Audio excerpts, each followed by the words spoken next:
Now, Chinese net users are quick to let their opinions be known on issues that matter to them. So as usual, we start off the show with 5 top trending online comments that we've selected from just a few of China's most popular web portals. But first, before we go into that, a quick explanation about the 2 political meetings that are taking place in Beijing at the moment. These are the National People's Congress, China's parliament, and the CPPCC, the top sort of advisory body or think tank. It's actually wrapped up its plenary session. The National People's Congress, which will be ratifying laws or has been ratifying laws and looking at policy for the foreseeable future, as well as electing new top-level officials, also wrapping up shortly. But many of the comments and stories today coming from these meetings. So just to explain what those initials mean: NPC, National People's Congress, and CPPCC, Chinese People's Political Consultative Conference, those once-yearly meetings just wrapping up in Beijing. So for our number 5 hot comment today, we go to 163.com, and it says, if that's so, then why not build an airport for every village? This question is directed towards Li Jiaxiang, the head of China's aviation regulator, the Civil Aviation Administration of China, or CAAC. Now, during those ongoing political meetings, Li was asked about so-called airport construction fever, a phrase that's popped up frequently in the media here in China in recent years. And this refers to the tendency to build small regional airports, particularly local governments building them, even though they operate at huge losses. However, Li said that building these airports actually brings substantial economic benefits to the local area. And he quoted figures which showed that indeed, amongst the 180 plus airports right across the country, over 150 showed deficits, with total losses amounting to more than $320 million. But Li added, importantly, that the 150 airports now cover over 90% of the whole country and have brought economic benefits of over $320 billion to these same areas. Li said it was this fact which explained why so many local governments are willing to spend so much on constructing loss-making airports. Our poster from Zhejiang isn't too convinced by Li's 1,000-fold benefit reasoning. At number 4, on QQ.com. I remember sleeper coaches were banned some time ago, so why are they still running on the roads? Well, sleeper coaches here refers to special long-distance overnight buses fitted out with bunk beds instead of seats. And this comment comes on the heels of a recent accident in Hubei province, where a double-decker sleeper coach fell 65 feet from a bridge over the Yangtze River after a tyre blew out. 14 of the 23 people on board died and 9 were injured. Local media reported that they were mainly young migrant workers. Investigations are still underway, but at least in this case it seems overloading doesn't appear to have played a part. The bus had a capacity for 38 passengers. These cheap alternatives to rail travel have been criticised as inherently dangerous, as they are slow to evacuate in an emergency.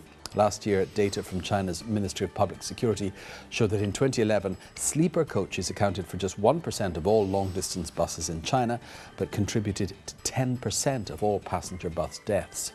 In fact, since 2012, March the 1st, Chinese authorities have banned the production and the sale of sleeper coaches, but those already running are grandfathered in, and based on their retirement ages, they won't all disappear until 2017. At number 3, moving to Sina.com. Whatever they say, the unpalatable fact is that our environment has been polluted. So shouldn't the environmental protection bodies also bear some of the blame?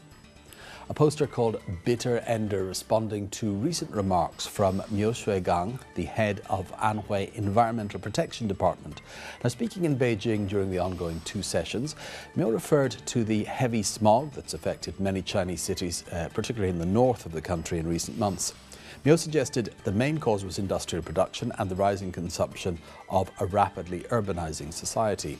He argued that everyone has a right to breathe clean air and said that the solution to this was direct punishment for the polluters. However, Miu also slammed foreign media for hypocrisy, for consistently, he said, criticizing pollution in China. He said that on the one hand, these foreigners, presumably those from developed countries, enjoy clean products and clean environments, but do so by moving dirty and environmentally unfriendly polluting industries and factories to China. Whoever's to blame, directly or indirectly, our poster feels those tasked with protecting the environment share some responsibility too. Moving on to number 2, this is from 163.com. Excuse me, was it ever banned?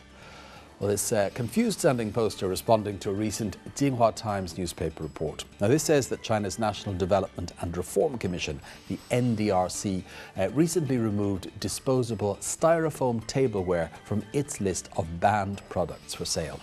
Although you'd never guess it, to visit a small restaurant in any Chinese city, apparently the government did ban the use of styrofoam 14 years ago because it was a main source of so-called white pollution. Now, the newspaper says the NDRC didn't make clear why it had changed its mind on this issue, but it also quoted recent data from the International Food Packaging Association, which says that every day about 2 million disposable food containers are used in Beijing, and 20%, or around 400,000 of these, are made from that banned styrofoam, leading our poster to question presumably when is a ban not a ban. And finally, our most popular comment of the day today comes from Sina.com, and it says, "English is important, but not important enough that everyone needs to learn it. Lots of students spend 30 to 50% of their time studying English, but seldom use it after they graduate." A poster called Jing Longfang expressing his or her agreement with remarks from Zhang Shuhua, a scholar at the Chinese Academy of Social Sciences and also a member of that advisory body, the CPPCC. Speaking at the recent plenary session of the think tank, Zhang criticised what he said was an overemphasis on English learning in China's education system. Now, he said that it was understandable to encourage students to study English, but the problem is English is now considered as the most important class of all, even right down to kindergarten level. And the fact is, he said, that in China, no matter which grade a student is in and no matter what major they're studying in college, English is a required compulsory course. Zhang also pointed out that for the majority of students, more than 10 years is spent studying English simply to pass a compulsory exam, but most never use English after graduation. What's worse, he said, were the poor results of all this wasted effort. Many students can't even speak the language since they have to focus on passing written exams. Zhang slammed the situation as a waste of educational resources and a destructive blow to Chinese education. Our poster and over 40,000 followers on Sina.com couldn't agree more. Well, that is the story behind our top comment of the day here on China Take. Coming up next, Chinese buyers' growing impact on the overseas property market.